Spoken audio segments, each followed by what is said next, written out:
All right, so now that we know what the structure of the DNA looks like, we can figure out how it actually carries out its role. So its role is to bear information, right? It's to basically keep the code. And in order to keep the code and to maintain it across generation, from generation to generation, it has to replicate itself. So in this part right now, we're going to talk about basically DNA replication and how it replicates itself. Okay? So DNA replication, when a cell reproduces, remember, before we go through cellular division, this is something that I've been trying to brainwash you guys with. Before we undergo cellular division, the DNA must duplicate itself. It must replicate itself. So therefore, if you start from one copy of DNA, if it duplicates itself, you're going to have two identical copies of the DNA. And then one of those copies goes to one offspring cell and the other copy goes to the other offspring cell. So it's really important to understand DNA replication, because this is how we continue with our actual DNA molecule, like from generation to generation. This is how it's continued, right? So really necessary to understand this and to understand how it actually carries out this role of continuation, right? We have to look at its structure. So the Watson and Crick model, remember that model that we now know, it's literally even an emoji on your cell phone, guys. You have DNA as an emoji on your cell phone. This model basically provides a way or a mold to how our DNA gets replicated. It actually is correct. So as you can see here, the DNA, which is usually what we see here in the blue, right? It actually unravels itself. It unwraps itself, and the two strands fall apart. Two of the strands start falling apart. And then each blue strand, which is the original molecule, the original DNA molecule, acts as a template strand so that a new strand can be synthesized on it. Okay? So Watson and Crick realized that each DNA strand could serve as a template for the synthesis of a new single strand. So it's very, very easy, and you guys are going to get this no problem. Okay, so if I have a DNA molecule here, I have A, T, C, G, A, and it's bound to a DNA molecule, like the double strand is T, A, G, C, T. This is what it looks like. Okay, so this is my DNA molecule, my double-stranded DNA molecule. I'm going to write here DS, double-stranded DNA molecule, and it has to replicate. In order for it to replicate, the first thing that it has to do is unwind itself, because I can't draw it out, but as you guys know, DNA is helical, right? It has to unwind itself and then separate. So we have one strand here, and then the other strand here, T, A, G, C, T. Okay? No, I wrote an extra T at the bottom here. That's what was confusing me. Okay, so ATCGA on one strand, this strand right here, ATCGA, and then TAGCT, TAGCT on the other strand. And then what happens is that each strand acts as a template. So we have this big bulky enzyme. Okay, it's literally an enzyme that looks like this, that sits on the template, and it starts reading. Okay, this enzyme is actually known as DNA polymerase. So I'm going to make DNA polymerase this thing of tape. This is my enzyme DNA polymerase. So it reads, as you can see, it reads the first letter. Whoops. It reads the first letter, reads A, and so since it's A, it knows to add on the complementary, which is, as you guys know, what's complementary to A? It's T. So it's going to add T to it, and then it moves on. The next letter that it reads is T, so it's going to add an A to it. Then it moves on. The next letter that it reads is C, so it's going to add a G, and then it moves on. It reads a G, so it's going to add a C. Then it reads an A, and then so it's going to add a T. So this is known as DNA polymerase. This is found on your slides. Okay, so the enzyme is known as DNA polymerase. This enzyme ends with an ASE, so that's why we know it's an enzyme. Polymerizes or synthesizes DNA. Okay, so this is one strand made. Now let's make the other strand. This DNA polymerase reads T, so it's going to put an A in. It reads A, so it's going to put a T in. It reads a G. Hold on, I'm trying to see. It reads a G, so it's going to add a C. It reads a C, so it's going to add a G. And then finally, it reads a T, so it's going to add an A. So now if we look at these two strands, AT, AT, TA, TA, CG, CG, GC, GC, they are identical to each other. And not only are they identical to each other, but they're identical to the original. And so this way, we have successfully replicated DNA. And the reason why we can replicate DNA is because of this complementarity, because of base pairing, right? Because of this base pairing rule or complementarity, where A is always going to bind to T and vice versa, and C is always going to bind to G and vice versa. And the enzyme knows this, the DNA knows this, and because of this, we can continue replicating our DNA, right? And so you can see how if if base pairing wasn't the case, right, replication would not be this good, right? It'd actually be very erroneous, very bad. And so the structure, if this is just to explain how the structure and the base pairing in the structure helps the DNA carry out its role. It helps the DNA actually replicate. All right. So here you could just see the DNA to be replicated. It's the two strands separate, and then an enzyme, specifically DNA polymerase, assembles the nucleotides. And the nucleotides that it basically gets that they're just free floating in the nucleus, right? Because remember, the DNA is found within the nucleus. So it just gets free floating nucleotides and it arranges them and adds them to their complementary bases on the actual template strand. So if it reads a G, right, it's going to find a cytosine in the nucleus and it's going to add the cytosine, et cetera, until we have two identical strands of DNA. So the DNA unwinds and separates, free floating nucleotides bind to new complementary strands. Both of the strands or the original strand, the original double helix get paired with new nucleotides before the end product is two double helix strands. Each of these strands is destined to serve in separate cells, and so the daughter cells after each division. Okay, another thing that you can see is that as the strands separate, right?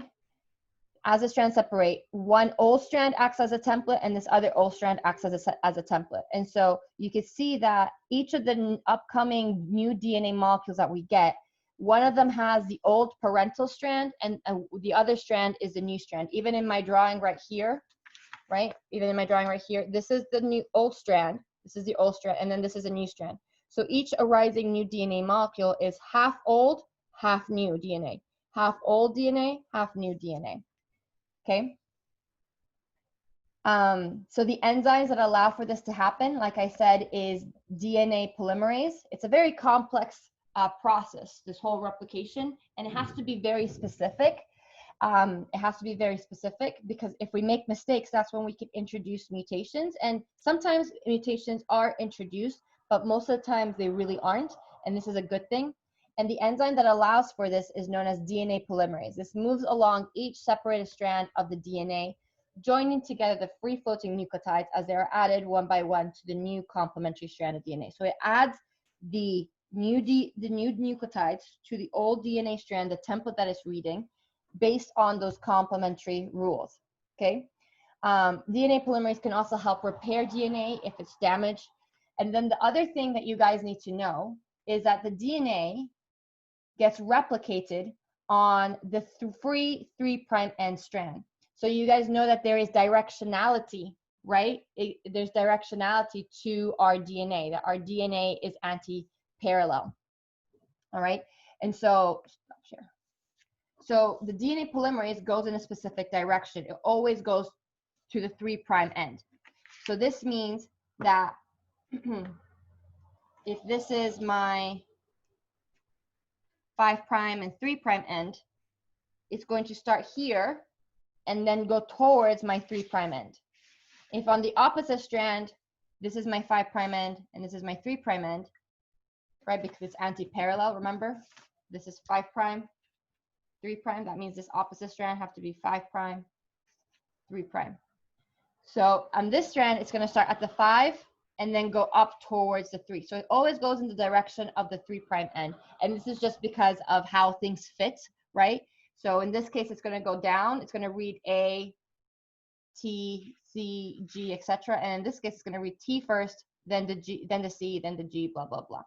Okay, so it goes in a specific direction. And this is really important. This is very important because with this, we get things known as lagging strands and leading strands, which we'll get to in just a second. So the DNA polymerase elongates the DNA at the 3' end. So yeah, when DNA begins, right, it begins on a double helix at a specific site. These specific sites are known, very easy name, they're known as the origin of replication, and we can have multiple origins of replication along your DNA. And so we can have multiple of these kind of bubbles that form up, right? These bubbles, because the two original DNA strands have to separate each other and then get worked on. So we have all of these DNA or DNA bubbles coming up, these or replication bubbles, we also call them. And then finally, at the end of them, when they all kind of convene, because eventually this orange is going to come together with this orange, we're going to have two daughter DNA strands at the end. Right. Okay. So this is the leading strand and the lagging strand. So I'm going to stop the share. I'm going to draw it here again.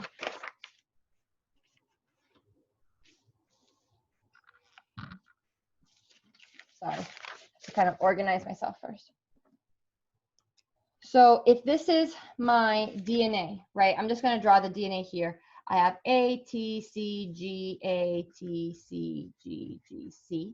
Okay, and then here I have T, A, G, C, T, A, G. I'm already separating them, as you can see. G, C, C, G. Okay, this is just complementary to the strand I just made on top. So say that we are replicating. Actually, I'm going to make this bigger. Okay, we're replicating, and this is the origin of replication. So it opened up, and our two strands are now separating. You can see that these two strands right here, at this point, they still need to separate. And so they still need to separate, right? So remember, these strands are anti-parallel. So we have one strand is 5' to 3', and the other strand is 3' to 5'. And we know that the DNA polymerase adds only in the 3' direction. So we start from 5' and it's going to go towards the 3' on this strand. On this strand, it has to go right here from the 5' to the 3'.